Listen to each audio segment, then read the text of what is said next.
বন্ধুরা, চুলগুলো অনেক বেশি সাদা হয়ে গেছে, চুলগুলো অকালে পেকে যাচ্ছে, তাই নিয়ে চিন্তায় পড়ে গেছো? তাহলে আজকের এই রেমেডিটা একবার ব্যবহার করে দেখো। অকালে চুল পাকা রোধ হবে, পাকা চুলগুলো কিন্তু কালো বানাবে, আর চুলগুলো কিন্তু ঘন হবে, সিল্কি শাইনি সফট স্মুথ হয়ে যাবে। একবার ইউজ করে দেখো আজকের এই দুর্দান্ত রেমেডিটি। আশা করছি তোমাদের আজকের রেমেডিটা ভীষণ ভালো লাগবে। আশা করছি তোমরা স্কিপ করে দেখবে না। আরেকটি নতুন পর্বে তোমাদের সকলকে জানাই অনেক অনেক ভালোবাসা। আজকে তোমাদের সামনে একটা চুলের দুর্দান্ত একদম সহজ পদ্ধতির রেমেডি নিয়ে এসেছি। ঘরে রয়েছে সমস্ত উপকরণ, সেই উপকরণ দিয়ে বানানো হয়েছে। আর এই রেমেডিটি ছেলে মেয়ে সবাই ব্যবহার করতে পারে। এখন কিন্তু আমাদের প্রত্যেকের একটাই সমস্যা হচ্ছে অকালে চুল পেকে যায়। সেই অকালে চুল পাকাটা রোধ করবে, যে সাদা চুলগুলো আস্তে আস্তে কালো করতে সাহায্য করবে।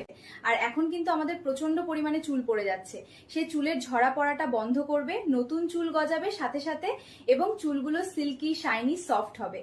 একবার ব্যবহার করলে তোমরা বুঝতে পারবে চুলগুলো কত নরম আর সফট হয়ে গেছে, এবং কিছুদিন ব্যবহার করার পর বুঝতে পারবে তোমাদের চুলগুলো দ্রুত লম্বা হচ্ছে। তবে চলো রেমেডিটি কি দিয়ে বানাচ্ছি সেটাই দেখানো যাক। প্রথমেই লাগবে আমাদের দুধ। তাই এখানে আমি বাটিতে বেশ কিছুটা দুধ নিয়েছি, আর এই দুধ কিন্তু স্কিনের জন্য যেরকম উপকার সেরকম কিন্তু আমাদের চুলের জন্য কিন্তু খুবই উপকারী এই দুধ।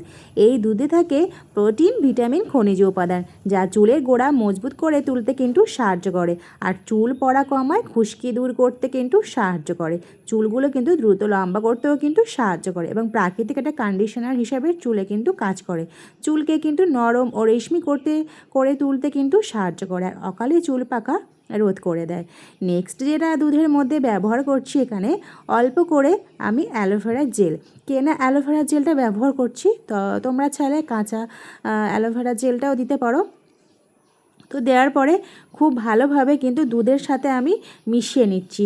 আর এই অ্যালোভেরা জেল কিন্তু আমাদের স্কিনের জন্য যেরকম উপকার সেরকম কিন্তু আমাদের চুলের জন্য কিন্তু খুব উপকারী।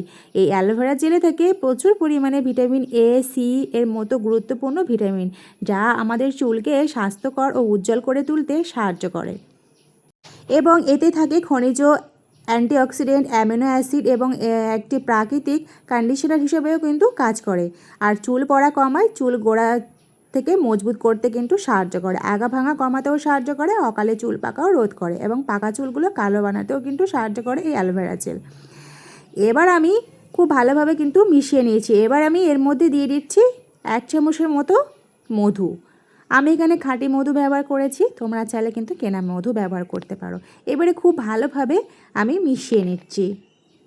এই মধু কিন্তু আমাদের খেলে যেরকম উপকার হয়, স্কিনের জন্য কিন্তু সেরকমই উপকার, এবং চুলের জন্যও কিন্তু সেরকমই উপকার। এই মধু যদি আমরা চুলে লাগাই, এটি একটি প্রাকৃতিক কন্ডিশনার হিসেবে কাজ করে, চুলের আর্দ্রতা ধরে রাখতে সাহায্য করে, এবং খুশকি দূর করতে সাহায্য করে। আমাদের স্ক্যাল্পে যদি কোনো সমস্যা থাকে সেটাকেও কিন্তু দূর করতে সাহায্য করে, আর চুলের উজ্জ্বলতা বাড়াতেও সাহায্য করে, চুলের বৃদ্ধিতেও বাড়াতে সাহায্য করে, অকালে চুল পাকা রোধ করে, এবং পাকা চুলগুলো কালো বানাতেও কিন্তু সাহায্য করে এই মধু। তো মধু দেওয়ার পরে দেখতে পাচ্ছ দুধের কালারটা একদম চেঞ্জ হয়ে গেছে। এবার আমি এর মধ্যে দিয়ে দিচ্ছি 1 চামচের, ছোটো চামচের 1 চামচের গোটা মেথি দানা। তো গোটা মেথি দানাটাকে খুব ভালোভাবে শিলনোড়াতে বেটে নিচ্ছি, দেওয়ার পরে দুধের সাথে মিশিয়ে নেব। আর এই মেথিতে থাকে প্রচুর পরিমাণ প্রোটিন, নিকোটিন, অ্যান্টিঅক্সিডেন্ট, অ্যান্টিব্যাকটেরিয়া। এই মেথি যদি চুলে লাগায়, চুল পড়া কমে, চুলের গোড়া মজবুত হয়, খুশকি দূর করতে কিন্তু সাহায্য করে, চুলকে নরম, সফট আর উজ্জ্বল করে তুলতে কিন্তু সাহায্য করে, অকালে চুল পাকাও কিন্তু রোধ করে, পাকা চুলগুলোকে কিন্তু কালো বানাতে কিন্তু সাহায্য করে এই মেথি দানা। তো মেথি দানা গুঁড়োটাকে দিয়ে কিন্তু খুব ভালোভাবে 3 থেকে 4 মিনিটের মতো খুব ভালোভাবে কিন্তু আমি মিশিয়ে নিয়েছি, আর একটু ভিজিয়ে রেখেছিলাম। তারপরে হচ্ছে এখানে আমি নারকেল তেল ব্যবহার করছি, এখানে বেশ কয়েক ফোঁটা নারকেল তেল দিচ্ছি। এই নারকেল তেল কিন্তু আমাদের চুলের জন্য খুবই উপকারী, আর এটা কিন্তু আমরা কিন্তু সকলেই জানি। এই নারকেল তেলে আছে লরিক অ্যাসিড এবং অন্যান্য ফ্যাটি অ্যাসিডের মতো উপাদান, যা চুলকে গোড়ায় শোষিত হয়ে চুলকে ভিতর থেকে মজবুত করে তোলে, এবং চুলের আর্দ্রতা যোগাতে কিন্তু সাহায্য করে, আর চুলকে কিন্তু নরম, সফট, মসৃণ, উজ্জ্বল আর চকচকে করে তুলতে কিন্তু সাহায্য করে, আগা ফোঁটা কমায়, খুশকি কমাতেও দূর করতেও কিন্তু সাহায্য করে, চুলের বৃদ্ধিতে বাড়াতেও কিন্তু সাহায্য করে, আর অকালে চুল পাকাও রোধ করে, পাকা চুলগুলো কালো বানাতে সাহায্য করে, আর সূর্যের ক্ষতিকারক রেশমির থেকে কিন্তু চুলকেও রক্ষা করতে কিন্তু এই সাহায্য করে নারকেল তেল। তো নারকেল তেল দিয়ে খুব ভালোভাবে কিন্তু আমি একদম মিশিয়ে নিয়েছি। সব কিছু আমার ভালোভাবে মেশানো হয়ে গেছে। এবার এটাকে আমি মাথায় মেখে তোমাদেরকে আমি দেখাচ্ছি। তো তোমরা দেখতে থাকো আজকের রেমেডিটা, তোমাদের আশা করছি ভীষণ ভালো লেগেছে। বন্ধুরা, আজ আর আমার চ্যানেলে নতুন, তোমরা প্লিজ সাবস্ক্রাইব করে পাশে থেকো। এই রেমেডিটি কিভাবে ব্যবহার করবে, কতদিন ব্যবহার করবে সেটাই কিন্তু তোমাদেরকে বলে দেব। যাদের মাথায় অতিরিক্ত চুল পেকে গেছে তারা একদিন বাদে বাদে এইটা ব্যবহার করবে। আর এটা চুলে লাগিয়ে তোমরা 30 থেকে 40 মিনিট চুলে রেখে দিতে হবে। তারপর তোমরা যে শ্যাম্পুটা ব্যবহার করো সেই শ্যাম্পুটা দিয়ে চুলটা ধুয়ে ফেলবে। আর এই রেমেডিটি ব্যবহার করলে অকালে চুল পাকাটা বন্ধ হয়ে যাবে। পাকা চুলগুলো কালো বানাতে শুরু করে দেবে, চুলের ঝরা পড়াটা বন্ধ হয়ে যাবে, চুলগুলো সিল্কি, শাইনি, সফট হবে। এবার আমি আমার চুলে ইউজ করে তোমাদের সাথে শেয়ার করব। এবার কিন্তু আমার চুলে লাগিয়ে নেব। আমি কিন্তু হাত দিয়ে লাগিয়ে নিচ্ছি, তোমরা চাইলে তুলোর সাহায্যে কিন্তু ভালো করে লাগিয়ে নিতে পারো। চুলের গোড়ায় ভালো করে লাগাবে, তারপর লাগিয়ে হালকা হাতে ম্যাসাজ করবে 4 থেকে 5 মিনিট।